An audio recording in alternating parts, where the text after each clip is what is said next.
So, the topic of this week's episode is Speak Your Truth, the Untold, I Am Black. Being black is so much more than a skin color, it's a lifestyle. It means being the very best at sports. It means having the best taste in music. It means cooking the best meals. It means having the most distinctive personalities. It's so much more than just a skin color, just a melanin. It's a lifestyle. And even though we have been facing threats and we are basically being killed in other countries, I'm glad that we find something to celebrate from that.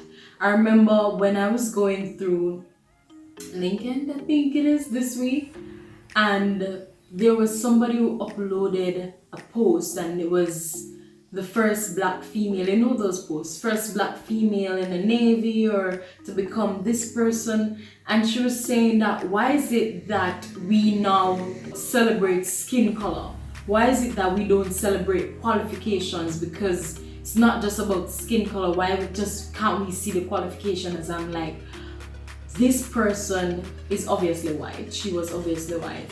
And she doesn't know the struggle we've been through to get where we are today. The fact that somebody in our community reached the very top, it's something to celebrate, and I love it when we all come together to celebrate that.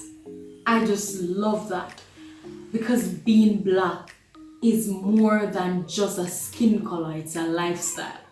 So I was reading the Bible this week, and there's a passage in Numbers that talks about Miriam and Aaron. They were having an issue with Moses' wife, who was a Cushite.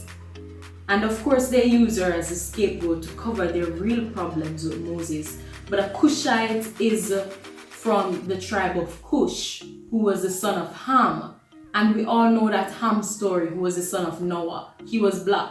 So Ham being black, Cush was black, so the Cushites were black people. And Moses married a black woman, and they had a problem with it. And of course, that may not have been the problem they had with Moses at that time. She was just a scapegoat. But the very thought that they had to let go blame this black woman, this man for marrying this black woman in order to cover up the fact that we're jealous of his leadership. The fact that they thought to make her the scapegoat shows you that racism was indeed around that time. But don't be disheartened. Let me give you some history. And no, I'm not talking about slavery, because we seem to associate being black with slaves. We go black slaves. I don't know where we get this concept from to associate being black with slavery, because let me tell you something, my sisters and my brothers. We weren't slaves in the beginning. We were kings and queens. We didn't come from slavery. We weren't made popular because of slavery. We were kings and queens. When you read the Bible and you see Egypt, and you see the kings and queens, Egypt being such a huge empire, that's black people.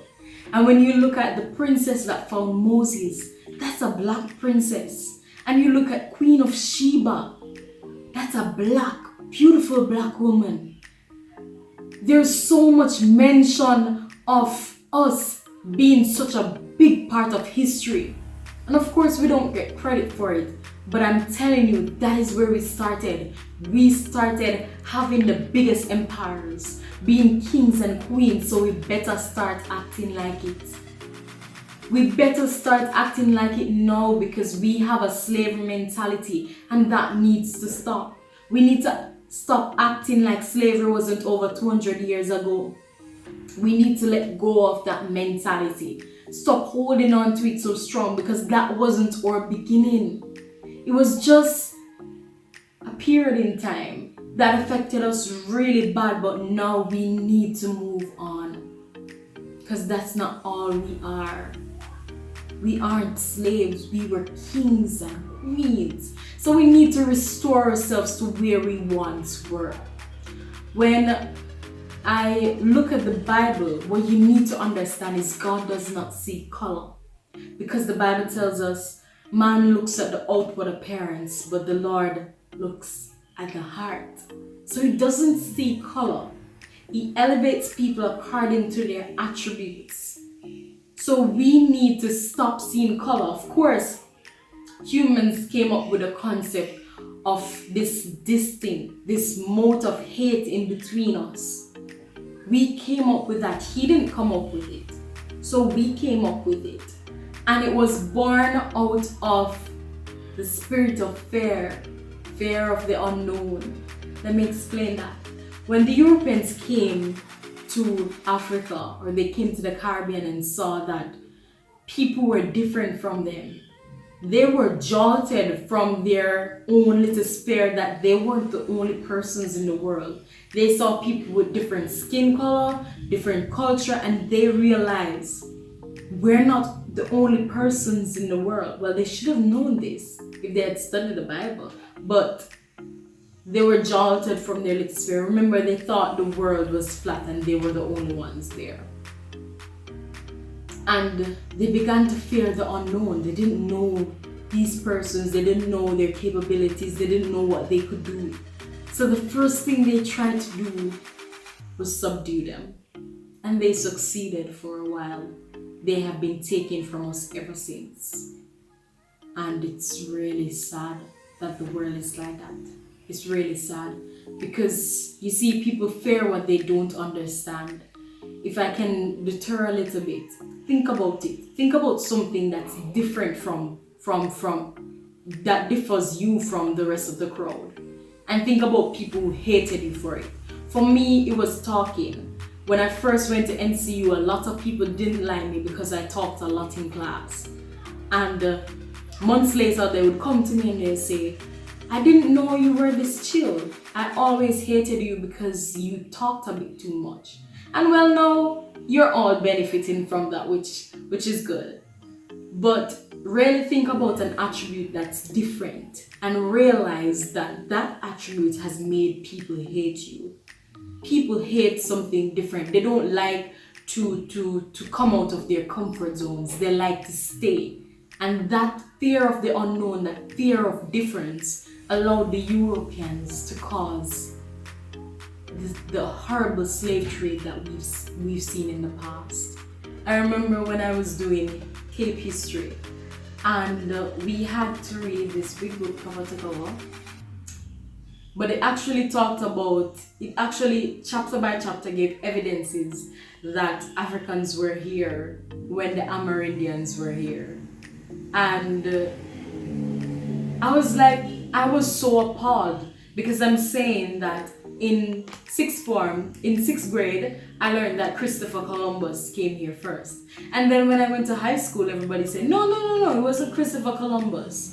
It was the Amerindians and the Tainos that were here first. And I was like, okay, I'm getting used to this idea. He didn't find the place. Christopher Columbus wasn't the first finder of the islands. And then I get to sixth form and I hear, oh no, the Africans were here too. So Christopher Columbus didn't find the Caribbean. The Indians were here first, and now it's Africans were here as well. And he gave a lot of very convincing evidences that Africans were here, including art forms, the fact that they traded with the Amerindians, and of course some of them were here when Christopher Columbus arrived because some of them did not go back home. And it's really sad that I had to wait until sixth form to learn this information. Like, why don't we teach our primary school children that Africans were here when the Amerindians were here and they traded with them? Why don't we tell them that information? Because how many people actually do Cape history? I know there was like 5 of us in the class. How many persons would actually know that information? So not only do we need to reform our minds, but we also need to reform our educational system, because what we have now is a British educational system that doesn't teach our Jamaican black kids about their history. So they grow up believing, oh, we're just poor old slaves, when we didn't even start out like slaves. And it's really sad. It's really sad. And I'll always stand up for my black race. I'll always be proud. I'll always fight for our rights. Because I understand the power in being a black woman. And I am proud of it. So before I go, I just want us to talk to somebody today. Of course, she's a youth. Her name is Davina Allen and she's 12. I want us to see where our kids, our children, and our teenagers' minds are at. And I thought it was a perfect opportunity to just bring her on. Hi, Daviana. Hi. How are you today? I'm well. Alright. So I just want to ask, what's it like being a black girl today? Well, being a black girl is I am proud, I'm happy, and I'm independent. But lately, we've been treated badly by the white people.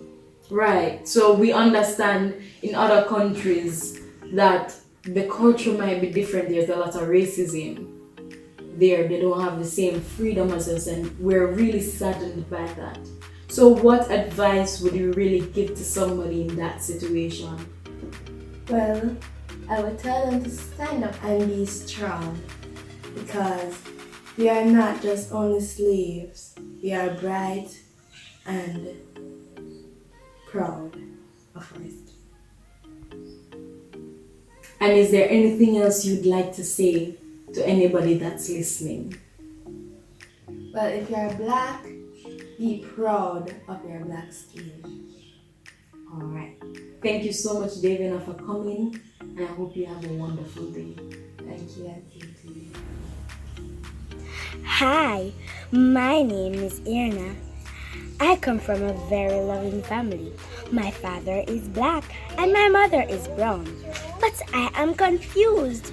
Aren't we all black? Why is there black people, brown people, white people?